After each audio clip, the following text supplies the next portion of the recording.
I've got to know, why did it take so long for somebody to do this? We've spent our entire lives guessing at which way to plug these things in. Now, it just straight doesn't matter.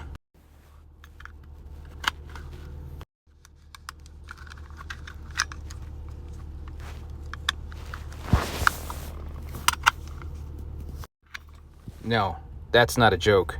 DeWalt actually did something innovative for a change. That's pretty tight. It wasn't Apple, it wasn't Microsoft, it was freaking DeWalt, of all companies.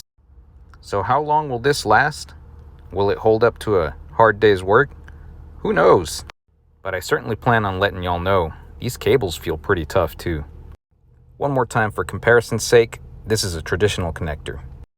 And this is the DeWalt. Feels like we're finally living in the 21st century. Now make one that has a lightning cable, DeWalt.